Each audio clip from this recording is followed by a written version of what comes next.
Do you want to understand what's really going on at Everton? Then hold on tight, because today's video is full of hot behind-the-scenes news. There's a historic starter about to say goodbye, a possible replacement that would cost a lot, a turnaround in the Calvert-Lewin case, a risky bet on an injured fullback, and even a promising midfielder with a worrying track record. All this at a time when David Moyes needs to make decisions that will shape the club's future. So subscribe to the channel, like, and get ready, because there's a lot going on at Finch Farm that fans need to know about. Let's start by talking about a figure who, in recent years, has been practically a symbol of Everton's midfield, Idrissa Gueye. The Senegalese, a key player last season under David Moyes, may be about to wear the blue shirt for the last time. And it's not because of a technical choice, no, it's a contract. The midfielder's contract is in its final days, and by all indications, the renewal has stalled. The reason? Disagreement over the length of the new deal. The club wanted another year.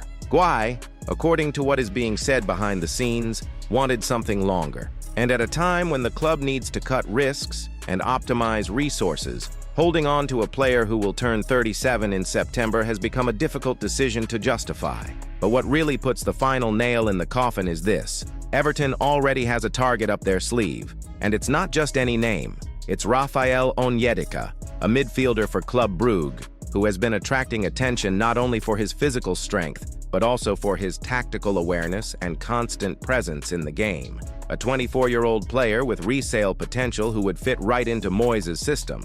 The problem? The amount, $25 million. It's a big investment, especially for a club that doesn't swim in money. But that's where the big question comes in. If this negotiation really goes ahead, it's almost certain that Gueye will be on his way out. His cycle may be over, and fans need to start preparing for this change in midfield. Now hold on tight, because the Calvert-Lewin saga has gained another chapter. Just when it seemed that the striker had already left Hill Dickinson, with strong rumors of interest from Leeds, a twist has come. According to the Team Talk portal, the Elland Road club should no longer move forward with the signing.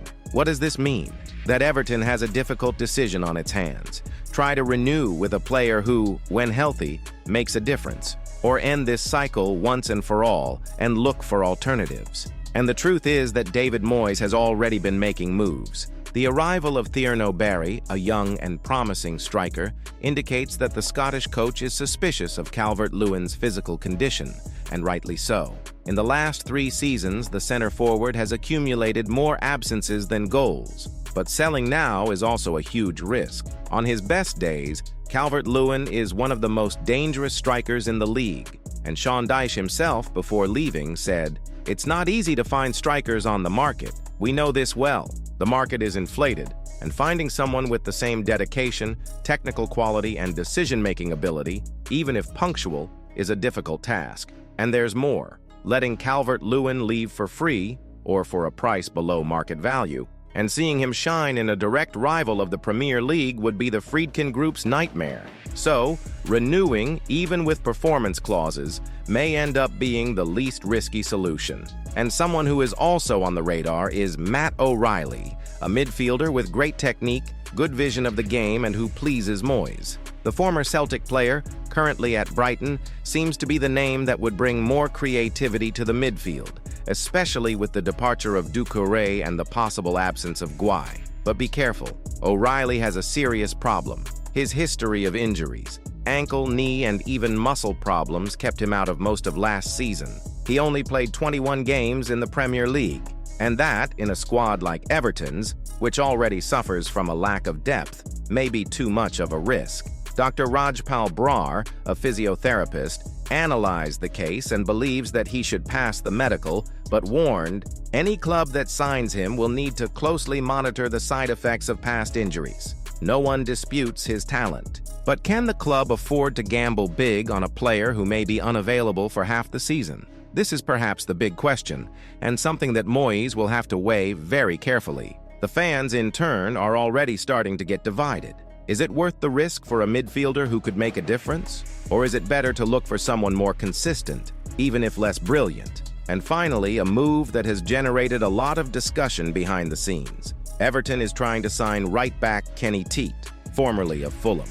His contract ended, and the London club even tried to renew it. offering new terms. But Everton entered the competition strongly, offering a 3-year contract and a better salary. The question is, Tet, at 29 years old, has a history full of injuries. Last season, he spent a good part of the season on the sidelines, and this raises a huge concern. Is it really worth investing time and money in a player who could become a new sideline in the squad? Especially considering that last season improvisation reigned. Jake O'Brien, who is a defender by trade, had to play as a fullback due to a lack of options. So yes, the need exists. But is Tet the right answer, or is it just another sign of desperation from a poorly planned transfer window? Many analysts are already starting to question whether David Moyes is without a plan B. With few signings so far, important losses in the squad, and tough competition for top-level players, the Scottish coach may be under pressure to accept high-risk deals. The scenario is clear. Everton needs to decide between continuing with past idols or taking risks on names that may or may not yield a return. Guy is hanging by a thread. Calvert-Lewin lives on a knife edge. O'Reilly excites and worries at the same time. And Tet, well, he could be both a solution and a headache. Now I want to know from you, would you let Guy go? Would you pay $25 million for Onyedika? Would you renew Calvert-Lewin's contract or bring in someone from scratch? And what about Tete? A smart signing or a shot in the foot? Comment below with your opinion, like the video if you enjoyed it, share it with that friend who always has a hunch about Everton, and subscribe to stay up to date with everything that happens at Finch Farm.